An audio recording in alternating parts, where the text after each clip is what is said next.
My in-laws turned me into an unpaid maid for 8 years. They never knew I owned their mortgage. For 8 years, I scrubbed my in-laws' floors, cooked their meals, and ironed their sheets without a single dollar in return. What none of them knew was that I was also the one holding the paper on the roof over their heads. If you like stories where the maid turns out to be the landlord, hit subscribe because this one is a slow burn worth waiting for. My name is Diane. I'm 42 now, but this story starts when I was 26, fresh out of a finance program, working long hours at a regional bank while dating a man named Roger. My younger sister, Faith, was the one who always saw people clearly before I did. She's a paralegal, meticulous, unshakable, the kind of woman who reads the fine print on everything, including relationships. When I told her Roger's parents wanted us to move in with them just for a year or two to save money, Faith frowned and said, "People who ask you to live under their roof usually want you under their thumb, too." I told her she was overreacting.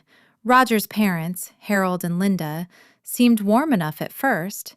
Big family dinners, Linda's famous pot roast, Harold telling stories about his glory days running a small hardware store. I thought I was lucky to be welcomed in so completely. Roger and I married when I was 27. The plan was simple: live with his parents for 2 years, save aggressively, then buy our own place. I kept working full-time at the bank, quietly building a modest investment portfolio on the side, a habit Faith had taught me years earlier. Nobody in Roger's family knew much about what I did with my paycheck beyond banking stuff. I never advertised it. My father used to say, "The quietest wallet is the safest one," and I took that to heart long before I ever needed it. The first year in Harold and Linda's house felt almost pleasant. Linda taught me her recipes. Harold called me the daughter he never had.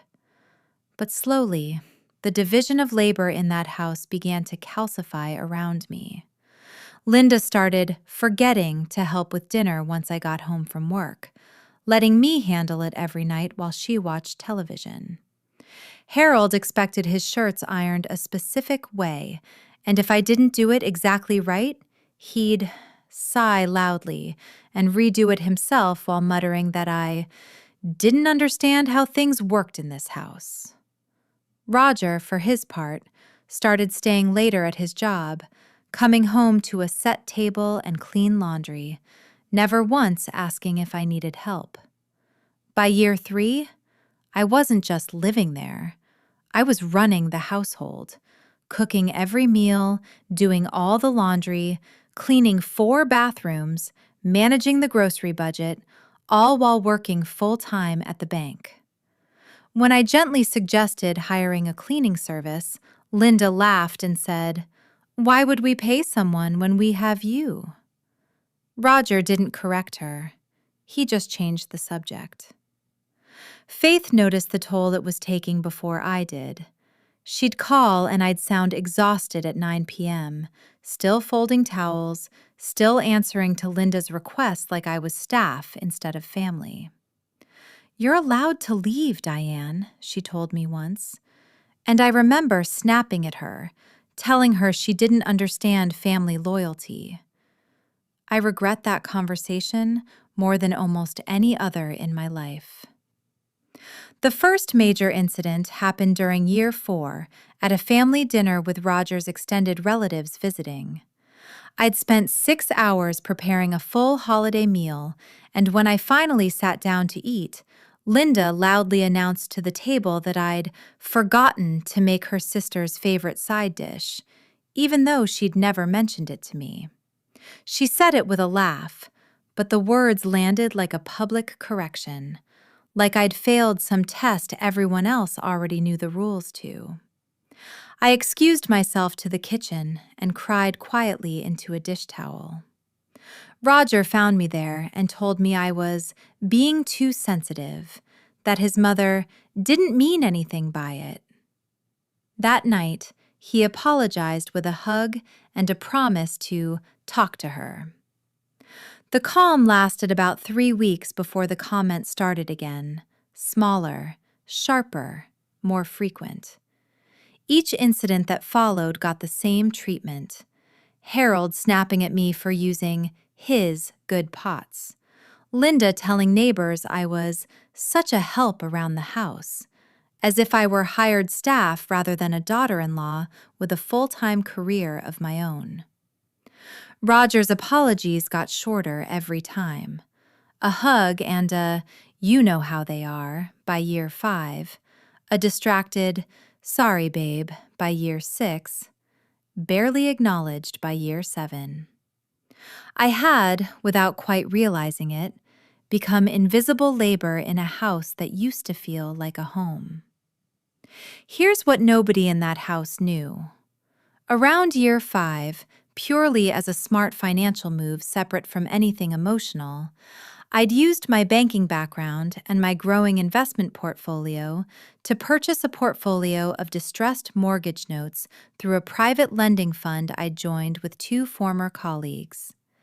It was purely business, numbers on a spreadsheet, properties I'd never actually seen in person, bundled and managed through the fund.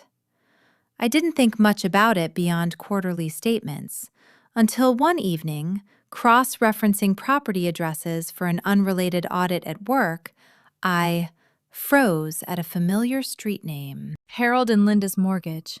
The house I'd spent 8 years cleaning, cooking in, and quietly disappearing inside of, had been refinanced through a private lender 3 years earlier after Harold's hardware store finally closed for good. That private lender's note had been sold into the exact fund I now partially owned. I owned a piece of the paper on their house. I sat at my kitchen table that night for almost an hour, just staring at the document, feeling something shift permanently inside me. The ticking clock arrived that same year. Harold's health took a turn, a heart procedure that required a long recovery, and suddenly the household needed even more from me. Managing his medications, driving him to appointments, on top of everything else, while Roger, conveniently, took on more hours at work to cover the medical bills, leaving me to handle it all alone. Linda, meanwhile, started talking openly about needing help with the mortgage payment now that Harold couldn't work, casually mentioning it at dinner as though it were somehow already my responsibility to solve. The turning point came when I finally called Faith, months of exhaustion cracking my voice on the phone in a way she'd never heard from me before. She drove 3 hours that weekend, sat with me at my kitchen table, and for the first time in 8 years, I told her everything. The years of unpaid labor, the constant corrections, the isolation, and the discovery about the mortgage. Faith, calm as ever, said, "Okay, now let's actually think about what you want to do with this." My sister, the paralegal who reads every line twice, started helping me understand exactly what my position meant, exactly what power I actually had. The final incident happened 3 weeks later. I'd spent an entire Saturday deep cleaning the house for Linda's church group visit, skipping my own doctor's appointment to finish in time. When Linda inspected my work, she ran a finger along a windowsill, found a trace of dust, and said in front of Roger, "Well, I suppose we can't expect perfection from someone who isn't actually family by blood." 8 years. 8 years of unpaid labor, and that was the sentence that finally broke something loose in me permanently. I didn't scream. I didn't cry in the kitchen this time. I simply went upstairs, packed a bag, and drove to Faith's house that night, leaving Roger a single text explaining I needed space to think. Over the following 2 weeks, Faith and I worked with an attorney at her firm, quietly reviewing my rights as a partial holder in the fund that owned the note on Harold and Linda's mortgage, along with reviewing 8 years of financial contribution records I'd unknowingly kept through years of careful bookkeeping habit. Every grocery receipt, every utility payment I'd covered, every hour logged in a journal Faith had once encouraged me to start, just in case. I decided against anything cruel. I didn't foreclose. I didn't want to destroy two aging people, whatever their failures toward me had been. Instead, I did something that felt like justice rather than punishment. I arranged, through the fund's servicing team, to formally restructure their loan with more favorable terms, lower payments, extended timeline, but conditioned my continued involvement, disclosed now for the first time, on Roger and me formally separating our finances and living arrangements entirely, effective immediately. I sat across from Harold and Linda at their kitchen table, the same table I'd set for 8 years without being asked, and told them the truth. That I was the reason their mortgage payment was about to become manageable again, and that I would no longer be cooking, cleaning, or managing their household from this point forward. Linda went white. Harold, to his credit, finally looked ashamed, really ashamed, for the first time in 8 years. Roger and I separated within 2 months, and the divorce finalized 6 months after that. He kept living with his parents in the house I'd quietly helped save, doing his own laundry for the first time in his adult life.